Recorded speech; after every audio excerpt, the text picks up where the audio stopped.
नमस्कार दोस्तों, यदि आप मुख्यमंत्री लाडली बहना योजना का लाभ ले रहे हैं तो आपके लिए यह वीडियो बहुत ही ज़्यादा महत्वपूर्ण होने वाली है। क्योंकि आप अगर चाहते हैं लाडली बहना योजना का पैसा आपका नहीं रुके, किस्त आपकी नहीं रुके, तो उसके लिए 3 मुख्य कारण हैं जिनकी वजह से आपकी किस्त रुक सकती है। तो वो 3 मुख्य कारण आपको जान लेने हैं। यदि आपकी किस्त रुकी हुई है, आपका किस्त नहीं आ रहा है, तो आपको मैं इस वीडियो के माध्यम से बताऊंगा कि आपकी किस्त क्यों नहीं आ रही है और लाडली बहना योजना का जो केवाईसी है वो करके आपको रखना पड़ेगा। तो इसी वीडियो में आपको पूरा डिटेल्स में बताऊंगा। तो स्टेप बाय स्टेप पूरा वीडियो आपको देखना है और एक भी एस्केप नहीं करना है। अगर आप थोड़ा सा भी एस्केप करेंगे तो जो मेन पॉइंट है वो छूट जाएगा। और आपको अगर ये वीडियो अच्छी लगी तो लाइक करें, शेयर करें, कमेंट बॉक्स में लिखें वीडियो कैसा लगा।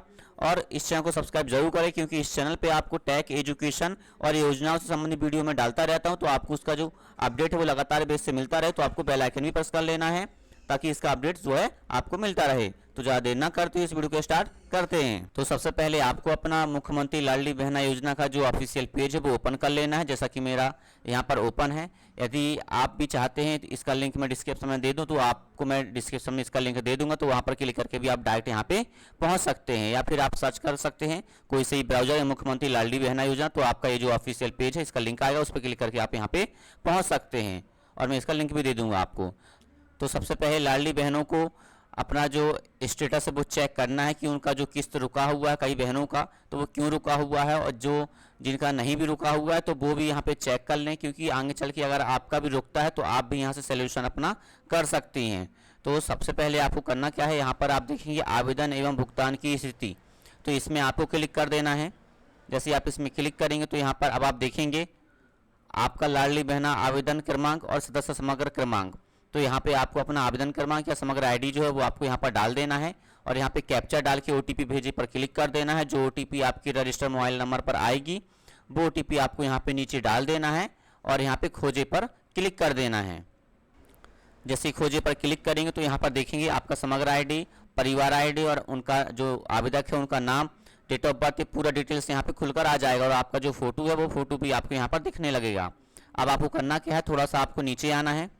जैसे ही आप यहाँ पर नीचे आएंगे तो यहाँ पर अब आप देखेंगे यहाँ पर लिखा हुआ ई केवाईसी सत्यापन की स्थिति, तो यहाँ पर हाँ लिखा हुआ है। यदि आपका नहीं लिखा हुआ तो आपको करना क्या पड़ेगा, आपको अपना समग्र आईडी का जो केवाईसी है वो करके रखना पड़ेगा, वो आपको करना पड़ेगा। और वो कैसे करते हैं वो आपको मैं आगे बता दूंगा कि आप समग्र आईडी का केवाईसी करके जैसे करेंगे आप तो आपका यहाँ पे हाँ हो जाएगा।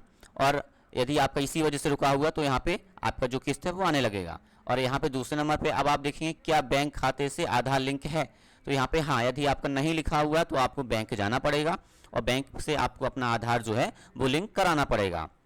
तो आपका यहाँ पे जो किस्त रुका हुआ है अगर इस वजह से तो आपका आ जाएगा। और यहाँ पर तीसरे नंबर पे अब आप देखें क्या बैंक खाते में डीबीटी सक्रिय है, तो यहाँ पे सक्रिय ही लिखा हुआ है। यदि आपकी डीबीटी नहीं है तो यहाँ पे निष्क्रिय लिखा होगा या फिर आपका जो डीबीटी है वो नहीं होगा, है ना। तो आपको करना क्या पड़ेगा, आपको बैंक जाना है और बैंक में आपको अपना डीबीटी सक्रिय करना पड़ेगा। तो उसके लिए आपको आपका जो पासबुक है वो लगेगा, बैंक पासबुक, आपका आधार लगेगा और आपको जाना पड़ेगा, आपका मोबाइल नंबर लगेगा। तो आपका जो डीबीटी है वो हो जाएगा। तो यहाँ पे अगर आपका डीबीटी की वजह से पैसा रुका हुआ है तो यहाँ पे आपका जो पैसा है वो आ जाएगा। क्योंकि होता क्या है, कई कारण होते हैं जिसकी वजह से आपका जो डीबीटी होता है वो अनएक्टिव हो जाता है, तो आपको एक्टिव कराना होता है। तो ये रीजन होते हैं और भी अन्य रीजन है, जैसे कि यदि आपने अपने आधार कार्ड में या समग्र आईडी में कोई भी संशोधन कराया है, कोई भी बदलाव करवाए हैं, तो आपको उस कंडीशन में भी आपको अपना केवाईसी करके दोबारा से करना पड़ेगा। क्योंकि क्या होता है, आपने वहाँ पे चेंजेस करवा दिया और यहाँ पे आपका जो किस्त है वो आ रहा है और कभी जब जांच होती है तो आपका मिसमैच होता है कोई भी जानकारी, तो आपका जो किस्त है वो रोक दिया जाता है। तो आपको विशेषकर यदि आप समग्र आईडी में यदि आप कोई संशोधन करवाते हैं तो आपको समग्र आईडी का केवाईसी दोबारा से करना पड़ेगा। और भी अन्य कारण होते हैं, जैसे कि आपकी आयु सीमा जो है 60 वर्ष से अधिक हो गई है तो आपका जो लाडली बहना योजना का जो किस्त है वो रुक जाएगा। क्योंकि 60 वर्ष के बाद का जो आयु है उनको बहना योजना का लाभ नहीं दिया जाता है। और कई कारण होते हैं, जैसे कि परिवार की आय जो होती है, इनकम जो होती है वो बढ़ जाती है, एक लिमिट सीमा दी गई है उससे ज़्यादा होती है तो आपका जो किस्त है वो रुक जाएगा। और जैसे कि सरकारी नौकरी लगना, यदि आपके परिवार में किसी का गवर्नमेंट जॉब लग जाता है तो उस कंडीशन में भी आपका जो किस्त है वो रोक दिया जाता है।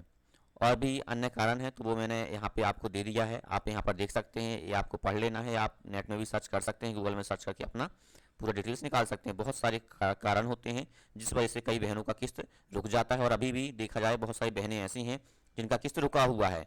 मैंने पूरे कारण आपको बता दिए हैं किस किस वजह से आपका जो किस्त है वो रुक सकता है। अगर आपका ऐसा ऐसा है तो आप अपना वो चीज़ सही करवा लीजिए। यदि आपका जो मैंने अभी लिस्ट दिखा रहा हूँ सामने, इसमें से कोई कारण है तो आप अपना जो सोल्यूशन है वो कर सकते हैं। तो अब आपको मैं बताता हूँ नेक्स्ट, जो अगर आपका EKYC नहीं है तो वो आप कैसे करेंगे घर बैठे अपने मोबाइल, लैपटॉप, डेस्कटॉप के माध्यम से। मतलब कि जो आपकी बहना योजना की KYC होती है और जो समग्र ID की KYC होती है वो सेम ही है, क्योंकि बहुत सारे लोग कन्फ्यूज होते हैं कि बहना योजना की KYC तो वो अलग से नहीं होती है, समग्र ID के थ्रू ही आपका जो KYC है वो बहना योजना से जुड़ा हुआ है, तो उससे ही आपका KYC होता है। तो आपको करना क्या पड़ेगा, KYC करने के लिए सबसे पहले आपको कोई सा भी ब्राउजर ओपन कर लेना है। कोई सा भी ब्राउजर आपको यहाँ पर ओपन कर लेना है और आपको उसमें सर्च करना है समग्र पोर्टल। जैसे आप क्लिक करेंगे तो यहाँ पर आप देखेंगे जो आपका समग्र.gov.in है यहाँ पर लिखकर आ चुका है, तो इसमें आपको क्लिक कर देना है। जैसे आप क्लिक करेंगे तो यहाँ पर आपको क्लोज कर देना है और यहाँ पर ऊपर ही आप देखेंगे EKYC करें, तो इस पर आपको क्लिक करना है। जैसे आप इस पर क्लिक करेंगे तो यहाँ पर नीचे आप आएंगे तो यहाँ पर लिखा हुआ है सदस्य का समग्र ID प्रविष्ट करें, तो यहाँ पर आपको अपना समग्र ID डाल देना है, यहाँ पे कैप्चा डाल देना है और खोजे पर क्लिक कर देना है। अब आप यहाँ पर देखेंगे जैसे कि मैंने समग्र ID जिनका डाला हुआ है तो यहाँ पर उनका पहले से ही KYC कंप्लीट है। यहाँ पर देखेंगे अब आपका आधार सत्यापित है एवं आपकी समग्र ID में लिंक है। यदि आपके द्वारा अपने आधार डाटा में कोई संशोधन कराया गया हो तभी पुनः EKYC करें, अन्यथा पुनः EKYC की आवश्यकता नहीं है। क्या आप भी जारी रखना चाहते हैं तो हाँ में आप क्लिक कर सकते हैं। आपका KYC अगर होगा तो इस तरीके से आ जाएगा, तो आपको हमें क्लिक कर देना।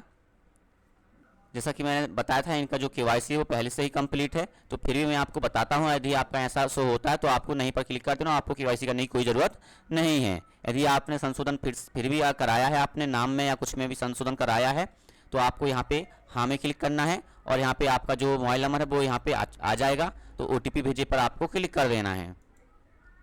अब आप यहाँ पर देखेंगे आपके मोबाइल नंबर पर प्राप्त OTP प्रदर्शित करें, तो यहाँ पर आपको जो आपकी रजिस्टर्ड मोबाइल नंबर है उस पर एक OTP आया, वो OTP यहाँ पर डाल देना और सुरक्षित करें पर क्लिक कर देना है।